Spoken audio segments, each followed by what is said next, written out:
Thanks. Thanks, Mike.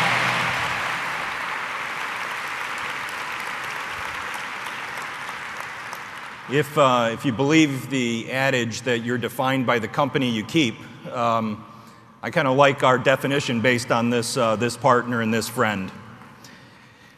Thanks, Mike.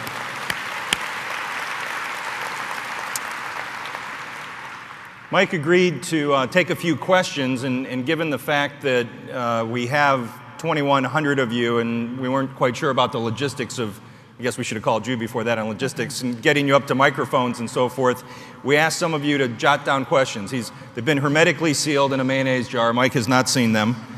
From Leslie Ann Howard in Dane County in Wisconsin. Mike, what was your single biggest aha moment about the need for transformation at UPS? You know, I haven't been here 100 years. I may look like it at times, but I've only been through a couple of these transformations. I think when I think about transformation at UPS, I think the metaphor for the transformation we're going through now is the internet. Because the internet really does allow those customers I just spoke about, those small customers in their garage today, to act large. They may be small, but they can act large. They can have reach all over the world. And they can act like the biggest company in the world. But it also allows companies that are large like us to act small, to treat each customer and each partner and each package as if it's the only one we have. And that whole age of personalization, be able to create that one-to-one relationship. And when we saw that metaphor turn into reality, we knew that we could become the company that Jim started, that one-to-one company. And that's I think, the moment the aha moment that we saw transformation coming. It's great. You, Mike, you mentioned in your comments about whether we were ready for it or not, the need to be thinking in a global context, whether it's in commerce or competition or partnership. We are, as you know, going through that evolution ourselves. And having been through the globalization of UPS, what are the takeaway lessons important for us?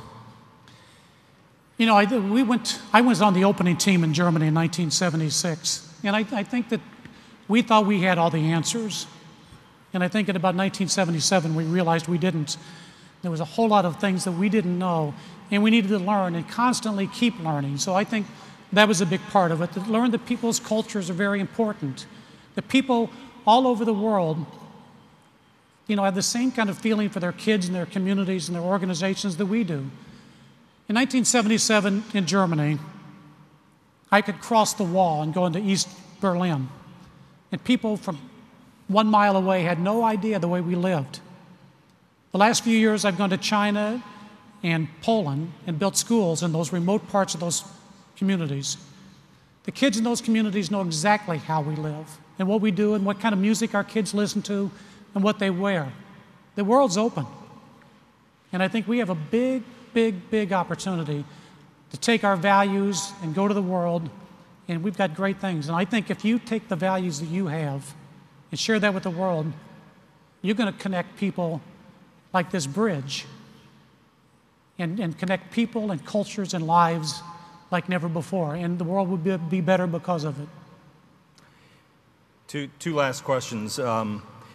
There were, again, you spoke a great deal about the value of the partnership, UPS and United Way. When you think of the value for your associates, your employees specifically, what is it about the partnership that you think is something that is, as an employer, you're contributing to your employees? You know, when I think about the value of our relationship, is the winner. I mean, the winner is the community. And when I speak about our communities, it's ours. It's the ones that we serve and we touch every day, and the one that you serve and you touch every day. And if we measure, and I'm a big measurement freak, but if we measure the outcome of kids at risk and the outcome of kids that need things, the outcome of elderly that need our care, and watch what we can do together, I think that's really what I think about. How we can improve people's lives is the way that we want to get together and partner. The final question, and I've been in enough conversations with my colleagues to know that when you go through this kind of change of seeing yourself as a fundraising organization, now a community impact and change organization, the skills that you need as professionals is quite different.